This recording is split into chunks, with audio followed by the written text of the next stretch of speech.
Bienvenue sur ma chaîne. Aujourd'hui, je vais vous parler de la deuxième partie du désespoir à l'espoir face à l'autisme de mes enfants. Je vais vous raconter comment j'ai entendu parler de l'approche biomédicale. Tout d'abord, en 2017, j'étais enceinte de ma fille et mes garçons avaient 3 ans et 2 ans à cette époque. Les choses étaient incontrôlables à la maison entre les crises, la rigidité, les nuits blanches, car ils se réveillaient en plein milieu de la nuit. Je peux vous dire que j'étais vraiment épuisée. J'ai accouché et ce fut un accouchement difficile. Cette période était une des périodes les plus sombres. Je ne pouvais plus vraiment m'occuper d'eux. Je maigrissais, j'étais épuisée. Mon mari travaillait beaucoup et faisait de son mieux, mais ma santé mentale et ma santé physique se détérioraient. Alors mes parents et ma sœur m'ont invitée à venir en Guyane avec mes enfants. Et ce fut un miracle pour moi, une nouvelle aventure qui commençait. En arrivant en Guyane, ma sœur a cherché sur Internet comment guérir de l'autisme. Elle a trouvé l'histoire d'une jeune mère de 2 enfants dont les enfants étaient autistes et ne le sont plus. J'étais surprise et heureuse en même temps. Ce livre s'appelle « Être, ne plus être autiste ». Je peux vous dire que ce livre a complètement changé notre vie. Je vous conseille vivement d'acheter ce livre. Ce livre parle d'une jeune femme qui s'est battue pour ses enfants en été 2011, après avoir reçu un diagnostic d'autisme pour son fils et une hypothèse d'autisme pour son second fils. Nathalie Champoux, une jeune mère de 31 ans, a entrepris des recherches qui l'ont menée vers une piste. L'autisme, contrairement à ce que les médecins affirmaient, serait vraisemblablement réversible. Dès lors, elle s'est engagée dans une quête pour sortir ses enfants de leur bulle et leur permettre de prendre leur envol. Aujourd'hui, l'un et l'autre sont en parfaite santé et en développement tout à fait normal. Je voyais une porte de sortie, une lumière dans les ténèbres, le lien entre l'intestin et le cerveau. Une détérioration de l'intestin entraîne des troubles de comportement neurologique.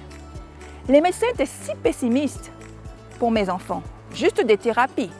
On me disait qu'ils seraient non-verbaux. Et mon second fils, c'était normal qu'il ne mange pas, car les autistes ont une rigidité et que c'est tout à fait normal.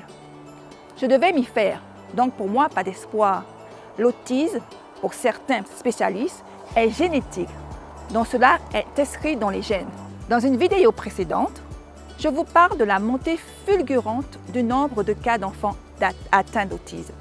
En 1970, le taux était de 1 sur 10 000. Et maintenant, on est passé en moins de 40 ans, 1 sur 44 aux États-Unis. Et en France, selon les derniers chiffres, un enfant sur 144. Ces chiffres sont affolants, n'est-ce pas? La génétique ne peut être la seule cause de cette montée. Alors, si ce n'est pas la génétique, on peut parler d'épigénétique. Pour être simple, c'est l'expression de qui nous sommes dans l'environnement que l'on nous donne. Notre génétique s'exprime dans un environnement. Si on est passé de 1 cas sur 10 000 à 1 cas sur 44 aux États-Unis en moins de 40 ans, c'est donc qu'il y a des facteurs dans l'environnement qui en sont la cause. Alors si c'est épigénétique, alors on peut y faire quelque chose. Et oui, on peut trouver des solutions génétiques à épigénétiques. On peut renverser le diagnostic. Si vous voulez avoir plus de précision, cliquez sur la vidéo ci-dessus, génétique à épigénétique. J'ai lu le livre et j'ai vu des similitudes avec mes enfants. Mes enfants avaient des problèmes de santé. Mon premier fils, diarrhée, allergie aux noix, intolérance à certains aliments, hyperactivité, grosse fatigue, parfois des troubles de sommeil. Rémi, constipation, eczéma important, fièvre inexpliquée, troubles du sommeil, otite à répétition, des crises.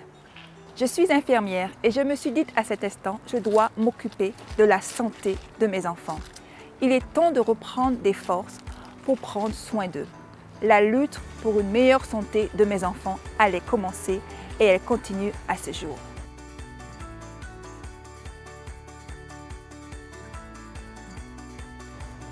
Cette approche biomédicale est un terme employé pour définir un ensemble d'étapes pour réparer la flore intestinale.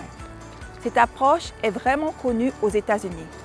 De nombreux spécialistes et médecins certifiés par le Medical Academy of Pediatric Special Needs commencent à être connus au Canada, mais très peu connus en France.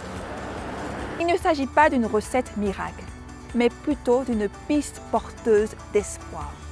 Le spectre de l'autisme est large, les problématiques neurologiques sont nombreuses et les maladies et malaises de toutes sortes se déclinent aussi à l'infini.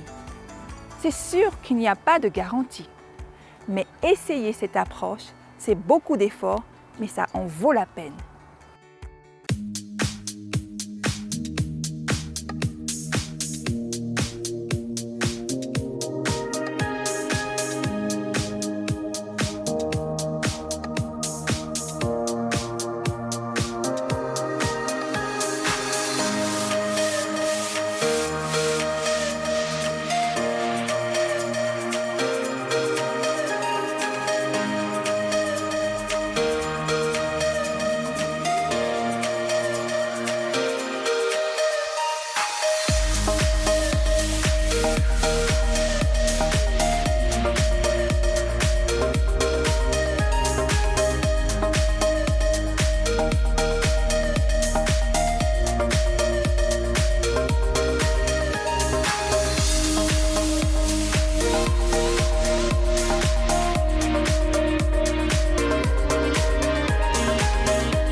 Cette approche prend en compte la santé de vos enfants. Cette approche se concentre sur l'état de santé de l'intestin qui est le second cerveau qui abrite un bon nombre de bactéries, dont les activités sont très variables. Maturation et défense immunitaire, activité digestive, fonction physiologique et synthèse de vitamines. L'intestin est le siège de la production de plus d'une vingtaine d'hormones et de près de 95% de nos neurotransmetteurs, tels que la sérotonine et la noradrénaline qui influent sur l'humeur et les émotions. Nous savons que le stress peut influencer notre digestion. Les neurones présents dans notre intestin, le système nerveux entérique, seraient en dialogue avec notre cerveau et auraient la capacité d'agir sur le fonctionnement de ce dernier.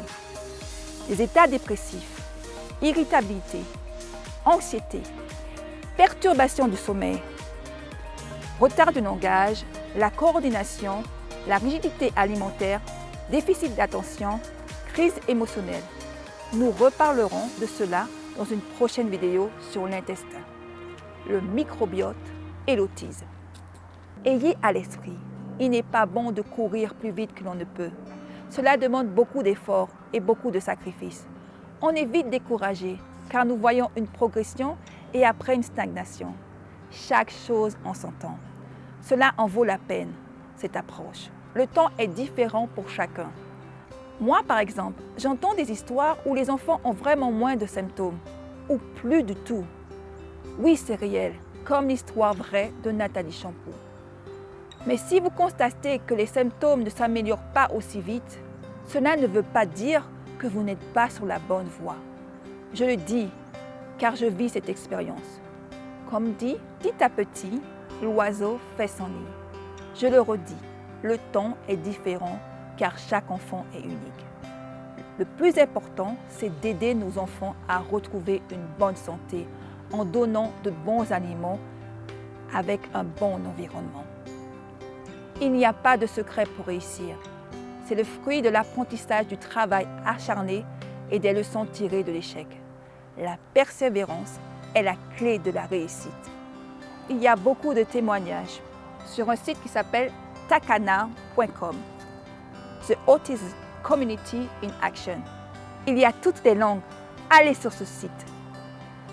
Une ressource impressionnante d'informations et de témoignages, surtout sur l'amélioration des symptômes de l'autisme.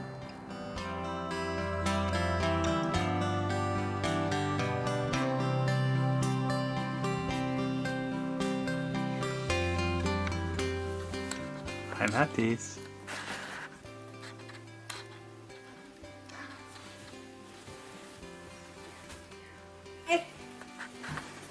Is this where your bed is in French Guiana?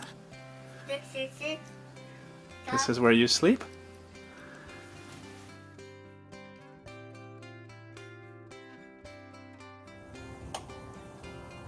Hello, it's Matisse, and today we're going to talk about of my fish, and then we have to be careful with my fish. So I feed the fish every morning, and sometimes I use small pinch or medium pinch.